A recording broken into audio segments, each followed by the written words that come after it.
From the beans of the cocoa plant, grown on the farm in South America.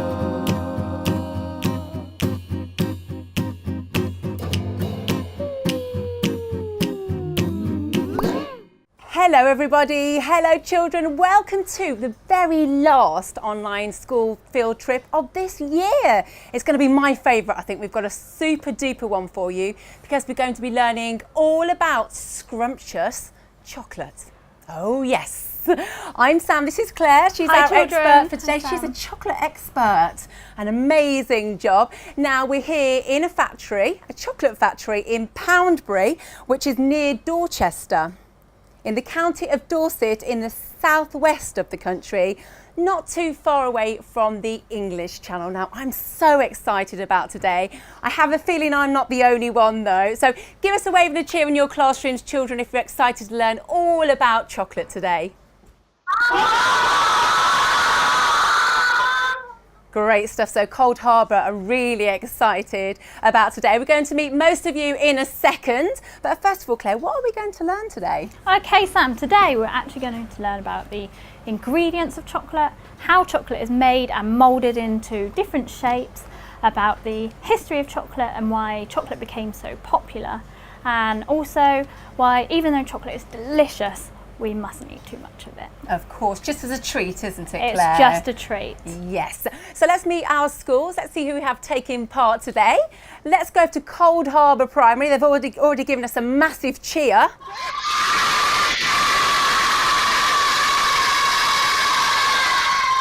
They're in Milton Keynes and it's Mrs Wood's class taking part today. Let's go to Greenway Primary now. Hello, children. That's Miss Coupe's class taking part and they're in Cardiff. Let's go to St Teresa's Primary now. Hello children.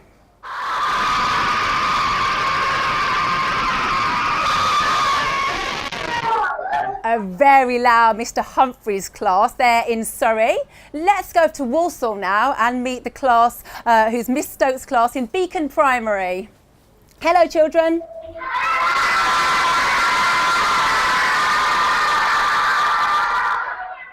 And finally, let's go to Front Street Primary now in Newcastle, where we have Mr Hollingworth's class taking part. Hello, children.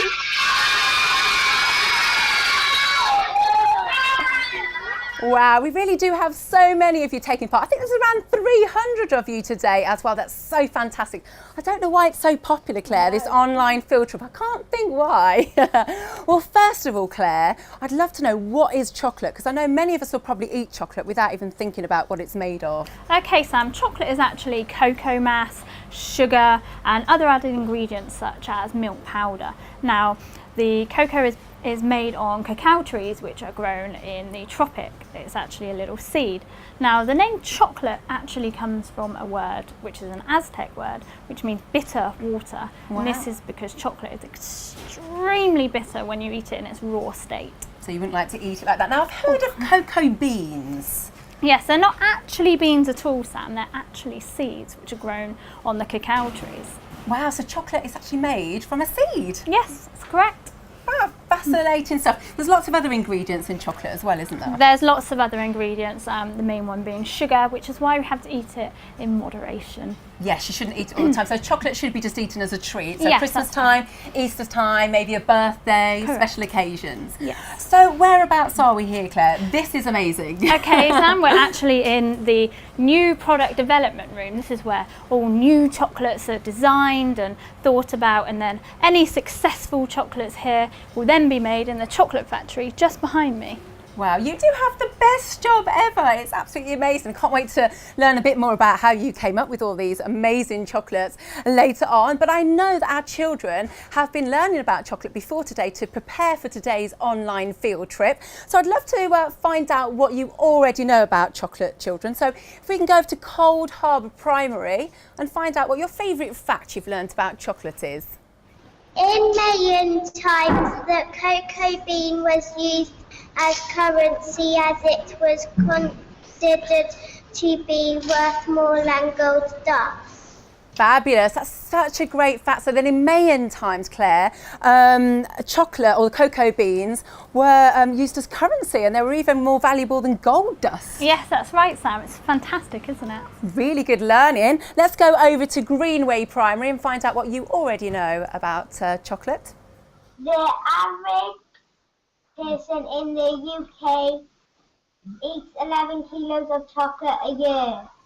Wow, that sounds like a lot of chocolate. So the average person in Great Britain eats 11 kilograms of chocolate a year, Claire. Oh, that's too much. That's too much. Whoever that is hasn't been listening to us about eating chocolate in moderation, have they? No, they haven't. Really great fact though. Let's go to St Teresa's Primary now.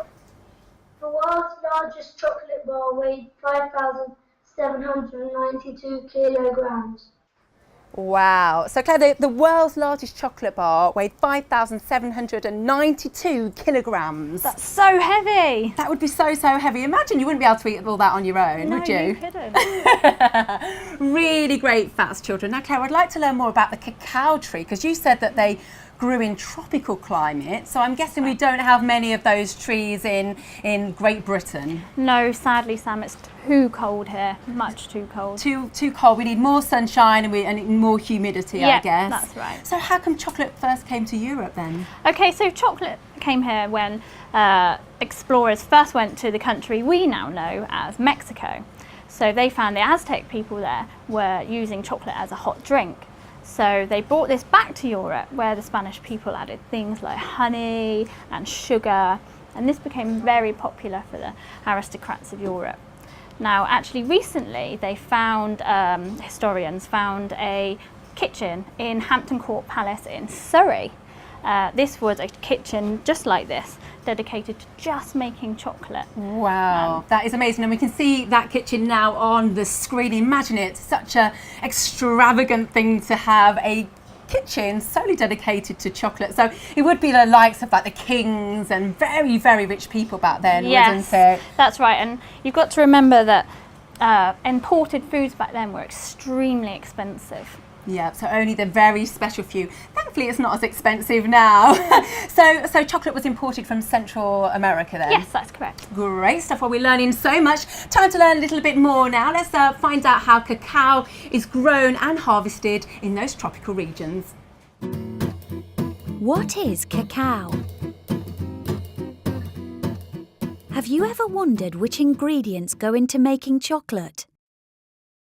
Would you be surprised to learn that one of the main ingredients is a kind of seed that looks like this? The seeds grow on cacao trees, which can be found in warm tropical regions, such as here in the Ivory Coast, which is on the west coast of Africa, nearly 3,000 miles away from the United Kingdom. They also grow in lots of other countries in the tropics, such as Ecuador, Brazil, and Indonesia. This is because all of these places are warm and humid. The cacao trees produce large, colourful pods that look like this, hard and melon-shaped. They grow straight from the trunk and larger branches of the trees. And once they have ripened from green to yellow, red or orange, the farmer knows they're ready for harvest. There are a few different varieties of cacao. The trees resemble apple trees and grow no more than 25 feet tall.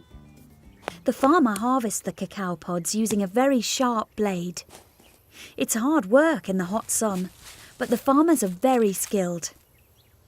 The pods are then cut open to reveal the white fleshy fruit and seeds inside.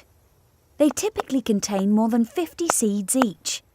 As you can see, the fresh seeds don't look anything like chocolate at this point. They're not even brown in colour. The seeds are then taken to a processing house. First, the seeds are placed into wooden boxes like this and covered with large banana leaves to protect them. This process allows the seeds to develop a richer flavour and is known as fermentation. During fermentation, the seeds turn from white to brown. Once they are fermented, the next stage is to dry the seeds. This takes around a week, and during this process, the dried seeds lose so much water that they end up around half their original weight. They are now called cocoa beans and look like this. Next, the cocoa beans are roasted in a machine. Roasting makes sure that any bacteria that might be present is killed, and it also helps to give the beans a nice flavour and colour. The roasted beans are then winnowed. This process separates the outer husk so that only the inside remains. The inside is the most important part, as this is used to make the chocolate. The beans are then ground and heated so that they melt into what we call a chocolate liquor.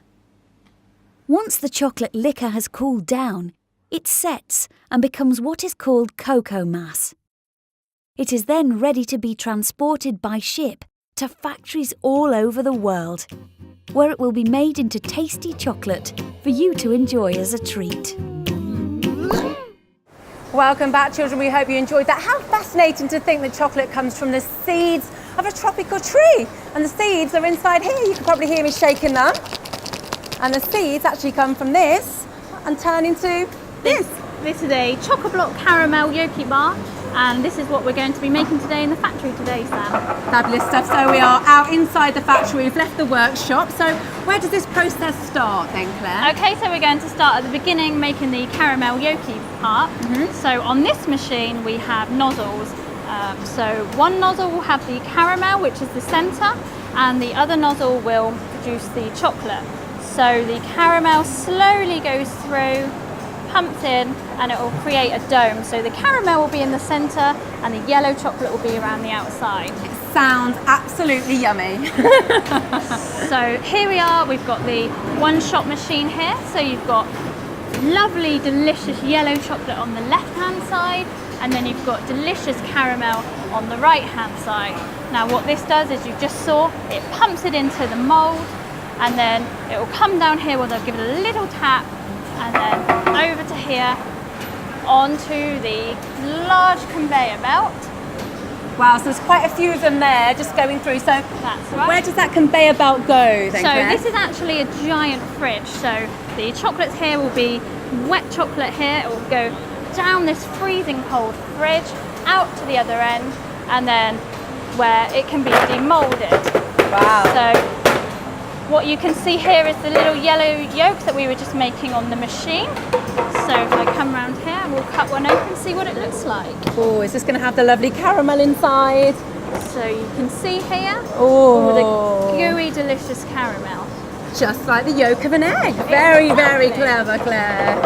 So what happens next is they'll then give it to the next machine. Yeah. So they'll use it for decorating. Okay. So we'll come over to this. This is our O3 machine. So these are moulds, our Choco-Block mould. We'll pass them through the machine where the milk chocolate and white chocolate will create the bar. Wow, so they get filled up. Exactly.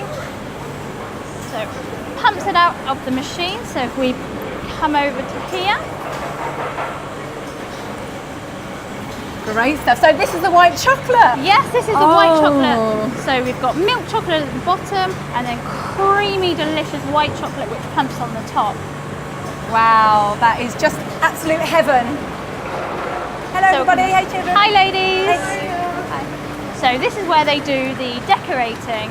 So you can see the bars now come out nice and wet, so they can add the delicious caramel yokis that we just made on the machine from before. Fantastic. Well, they're shaping up very nicely, but they're going back through to another fridge. Is this, Claire? Yes, this is another giant conveyor belt. This is a giant fridge. It goes all the way through our factory. Wow. Fantastic. So this is quite a long fridge. So how long does this take? It actually takes 20 minutes from when the bar is wet, and then it will come out the other end completely hard, and you can snap it, demold it, and they'll go off for packing. Great stuff. And here they are.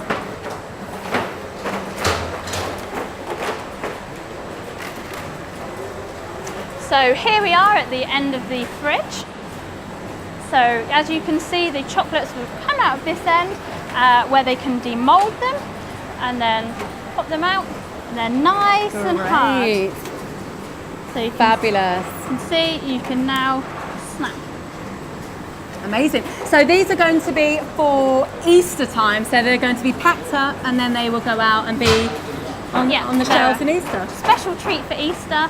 So what happens is after they've made these here, they'll then wrap them in the foil and then they'll pack them and they'll go off to the stores. Wow, and that's how chocolate is made. A special treat for Easter.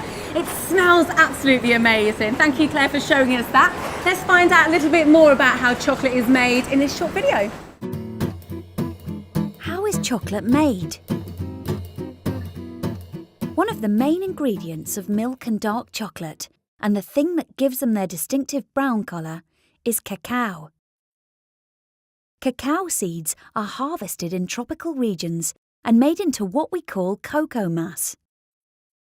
Chocolate is made in different strengths depending on how much cocoa is used. Dark chocolate has the most cocoa, milk chocolate has less, and white chocolate has no cocoa mass at all, but it does contain cocoa butter, which also comes from cacao seeds. Chocolate comes in many different flavours, such as orange, mint, and even chili.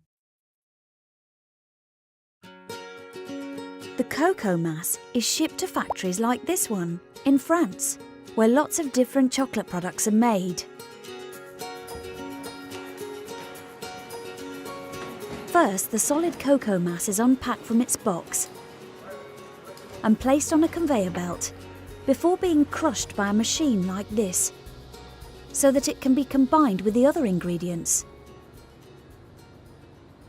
Milk powder, sugar, and cocoa mass are weighed out and measured before being mixed together in these tanks.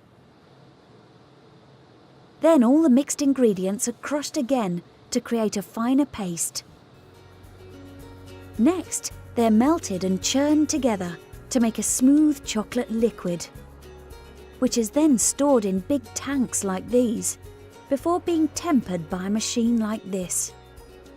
Tempering means the chocolate is cooled down, with only tiny uniform crystals forming.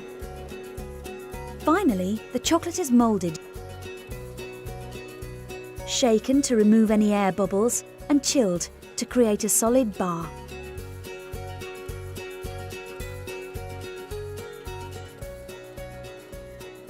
The chocolate is now ready to be wrapped up and put into boxes, then sent to stores so it can be bought and eaten as a special treat. Welcome back, children. We hope you enjoyed that. How great was inside the factory.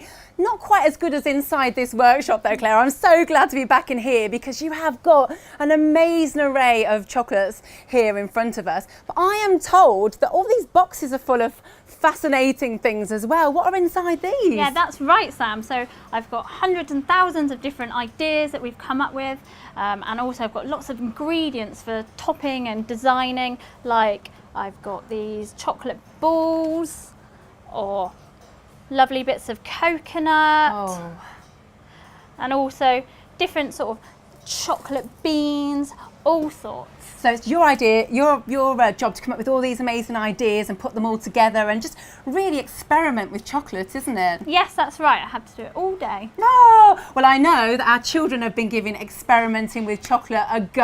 I bet it was lots and lots of fun. I'd love to know how you got on. So let's go to Beacon Primary. Now, I know you've been experimenting with melting chocolate. So first of all, which chocolate melted first?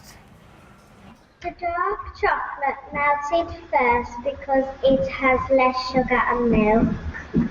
So the dark chocolate melted first because it's got less sugar and milk. Oh, okay. No. Well done, children. Very well done. Great experiment there. Let's go to Front Street Primary now and find out how you got on. I'd love to know which surface the chocolate melted on first and why. The chocolate on the radiator melted first and it melted even faster when wrapped in tin foil. So on the radiator, the chocolate melted quicker, but even quicker when it was wrapped up in tin foil. Oh, yes. That's to be So right. it kind of, I suppose, radiated inside Yeah. and kept it nice and warm. Well done. We really hope you enjoyed doing your experiments. You did a great job. Now, Claire, first of all, tell me about these chocolates here, because have you made all these? I did. So recently, Sam, I've been playing around with Christmas. So I'm actually doing Christmas next year. Oh, wow. Okay. So I've been coming up with all sorts of different ideas, from trees to candy cane to white chocolate that looks like snow. I use things like this white chocolate. Now this is actually just made from cocoa butter and sugar and added flavours, so you can make things like snowmen. Snowmen would be brilliant this time of year, or for Exactly. next year now. And also, if I'm playing around with milk chocolate, I can make things like these chocolate popping candy Santas. Wow. So They they're sound really good. amazing. So they've got things like added milk powder and things like that, which makes them the creamy colour that they are. Yeah. And I'll also play with dark chocolate. And actually, I've been making this giant Santa here. He is great. I know. I've been eyeing him up all day. He is amazing. He does look a bit bare at the moment, though. He does. Claire. I'm going to need some help decorating him, actually, if you Well- wouldn't mind. I'm your girl. So I've got here some red sparkle and some gold sparkle. Right, okay, let me do a bit of red, because of course Santa's outfit is red. So let's do his hat. Oh, this is brilliant. Oh, it's so glittery. So you can eat this if you were to have it on chocolate, Claire. Is that okay, the glitter? Yeah, that's just right. Just give it a little There brush. we go. Yeah. And a little bit of gold. Wow, this is just the best job you have, Claire. It's Thank you. amazing. Fantastic. But you have so much chocolate around you. Do you have a favourite type of chocolate if you're going to eat it yourself? I would say mine is probably Oh. the milk chocolate. Sorry, Santa, your nose is a gold as well. So milk chocolate. Milk chocolate. I actually It's really nice and creamy. I like the dark chocolate because I think you can just have a small piece of that and it's quite fruity, and then Yeah. it sort of satisfies your need for chocolate. Lovely. Well, thank you so much for letting us see all this amazing workshop and for letting me decorate Santa. I wouldn't give this to anybody. I think I've actually made a bit of a mess of him. Unfortunately, we're coming to the end of today's online field trip, but there's just enough time to get some questions from our school. So let's go to St Teresa's Primary now. Why is chocolate harmful to some animals like dogs but not humans? That's a really great question. So Claire, do you know why chocolate is harmful for dogs if they were to eat it and not to humans? Okay, it's actually because of a toxin called theobromine. Now, this is a process that dogs, when they digest it, they can't actually process. It becomes a poison, whereas humans can digest it. So that's why it's fine for us. Oh, so dogs can't process something inside the chocolate. Really, really great question, and thank you, Claire. Let's go over to Beacon Primary now. Do we have a question from Miss Stokes' class? Why does chocolate go back to its solid state after it is cooled? That's a really great question. I think that's Bethany. Bethany would like to know, why does chocolate go back to its solid state when it's cooled? Okay, well that's actually a very technical question. It's all to do with the melting points and the crystallization inside the chocolate. It's actually something that you guys need to investigate more. Great, really good question. Let's go over to Front Street Primary now. Do we have a question from Mr Hollingworth's class? Who discovered that cocoa pods could be made into chocolate bars? That's a really great question. So who discovered that cocoa pods could be made into chocolate bars, Claire? Well, if you can remember earlier when I was talking about the history, it was actually when the Aztec people were drinking the hot chocolate and the Europeans brought it back. So they played around and added different things, and the Europeans actually then created bars. Fabulous stuff, really great questions. Can we go back over to Greenway Primary? Is there such a job as someone who invents new chocolate bars? Well, that's a really great question. I think Claire might be able to answer this. So Claire, is there such a job as inventing chocolate bars? Well, children, that's actually my job. So I have to create all sorts of different new bars every single day. Great, really great questions from our schools. We have a question that has come through on our Twitter. Grace from Westfield Primary would like to know, how many cocoa beans are used to make one bar of chocolate, Claire? It all depends on the size of the bar. Yeah, I suppose that the biggest chocolate bar that we heard earlier on, which was 5,000 and something kilograms, I guess needed quite a few of those beans. That would be right, yeah. Thank you so much, Grace, as well, for sending in that question. We really appreciate it. And Claire, amazing answers. And thank you so much for having us here as well. I don't think I want to leave this chocolate factory. One final question. It's a bit of a silly question. What is your favourite thing about your job? Oh, my favourite thing about the job would be when I make something in here and it becomes successful out in the chocolate factory, and then I see it out in the shops and on the shelves. Oh, that must be so satisfying. Yeah, well, keep making the chocolate, please, for us. And we'll keep eating it in moderation as a treat. Thank you, Claire. And don't forget, children, if you'd like to take part in a free Farm to Fork trail in the new year, then you just need to get signed up on the website, and everything you need to know is there. You'll be able to learn all about where your favourite foods come from and have lots of fun in the process too as well, just like the children are having on the screen right now. So get yourself signed up for that. But for myself and Claire here at this amazing chocolate factory, it's a goodbye. Goodbye, Cold Harbour Primary.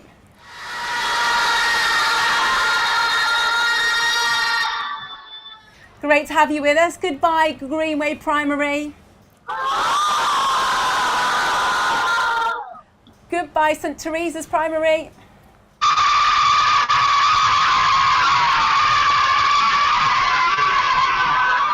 It's been really great having you with us. Let's go over to Beacon Primary now and say a big goodbye.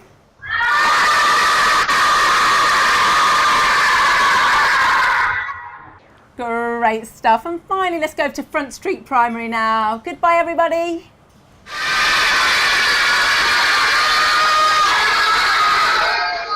Brilliant stuff. You really have been a great bunch on this online field trip. Join us for more food adventures in the new year, starting with Long Leaks. That will be taking place on the 21st of January as well. So join us for that. And don't forget, we've got dozens of these online field trips online ready for you to watch, and resources as well ready for you to download, so you can learn all about where your favourite food comes from as well.